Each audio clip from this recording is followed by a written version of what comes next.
முத்தையா சுவாமிகள் 27/11/27 பிறந்ததாகவும், நானும் பெற்றவர்தான் என்றும், என் அனுபவங்களிலிருந்து பெற்றோருக்கு சில ஆலோசனைகளை கூற வேண்டும் எனவும் என்னிடம் சொன்னார்.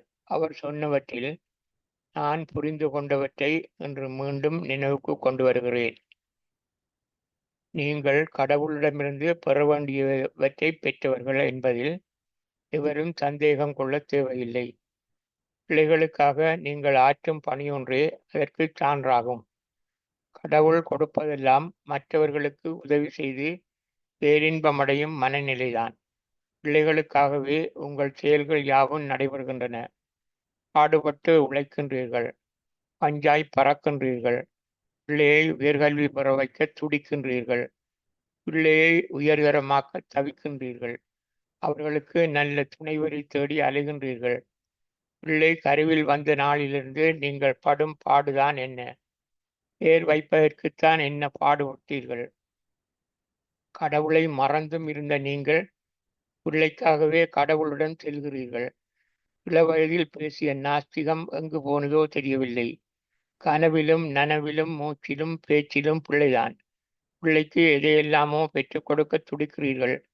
பிள்ளை கிடைத்தபின் நீங்கள் உங்களை பற்றி சிந்திப்பதே இல்லை. பிள்ளைகளிடம் ஏச்சும் பேச்சும் உதையும் கூட வாங்குகிறீர்கள். உதறித் தள்ளிவிட்டீர்களா? உங்களால் உதறித் தள்ளத்தான் முடியுமா? இந்த பண்புகள் உங்கள் முதல் தந்தையிடமிருந்து வந்த பண்புகள். அது மாறாத போதும் அதனுடன் வேறும் சில கொடூரமான பண்புகள் உங்களுடன் சேர்ந்திருப்பதனை உணர்வீர்கள். உங்கள் பிள்ளைகளுக்காக எதனையும் செய்வீர்கள். கொடூரமான செயல்களையும் செய்ய தயங்க மாட்டீர்கள். நெறியில்லா வழியிலும் சம்பாதிக்க தயங்க மாட்டீர்கள். இவையெல்லாம் யாருக்காக? பிள்ளைக்காகத்தான் செய்கிறீர்கள். பிள்ளையும் மற்றொருவர்தான். பிள்ளைக்கும் உனக்கும் இடையில் உள்ள தொடர்பு மிக நெருக்கமானது. உனக்கும் உக்குபண்டாவுக்கும் இடையில் உள்ள தொடர்பு தூரமானது.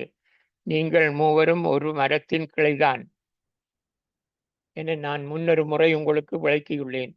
இந்த உறவை மறந்துவிடும் அளவுக்கு உங்கள் பிள்ளை பாசம் மேலோங்கி செல்கிறது. மறுபுறம் திரும்பி பாருங்கள். நீங்கள் பிள்ளைகளாக இருந்து இன்று பெற்றோராகி விட்டீர்கள். உங்கள் பிள்ளை காலத்தை சிந்தித்து பாருங்கள். உங்கள் தாய் தந்தையர் உங்களுக்காக பட்ட கஷ்டங்களையும் துன்பங்களையும் வேதனைகளையும் சிந்தித்து பாருங்கள்.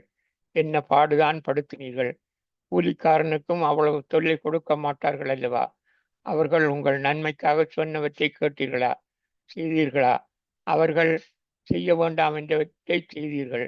செய்ய வேண்டும் என்று சொன்னவற்றை நிராகரித்தீர்கள். அவர்கள் பெற்றிருந்த அனுபவம், கல்வி என்பவற்றை உங்களுக்குரியதாக்க அவர்கள் பட்ட பாடுதான் என்ன? அவற்றை புரிந்து கொள்ள உங்களுக்கு முடிந்ததா? நடந்தே பிரயாணம் செய்த பெற்றார் தன் பிள்ளைக்கு மோட்டார் கார் வாங்கி கொடுக்கப்படும் பாடுதான் புரிந்ததா?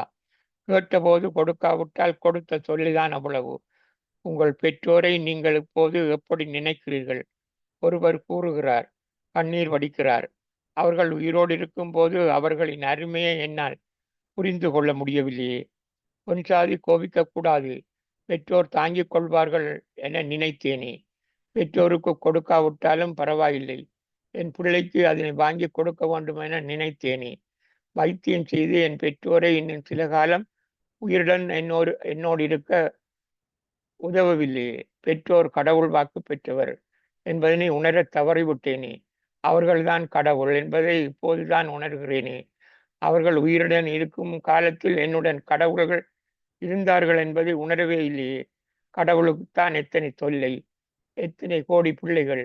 ஆனால் என் கடவுளர்களுக்கு நாங்கள் மட்டுமே பிள்ளைகள். எங்களுக்காகவே வாழ்ந்தார்களே. கண்கண்ட கடவுள்களை நாங்கள் உணரவில்லையே என வருந்துகிறார்.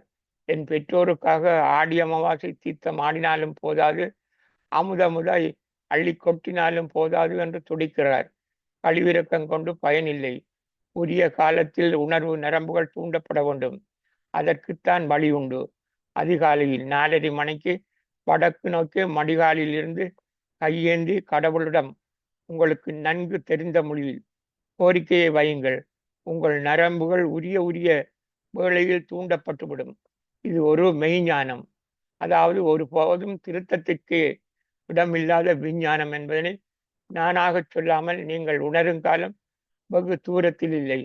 உங்கள் பெற்றோருக்கு நீங்கள் இழைத்ததாக கருதும் தீங்குகள் தொடர்பாகவும் உங்களுக்கு பிராயச்சித்தம் கிடைக்கும் என்று முத்தியா முனிவர் சொல்லுவார்.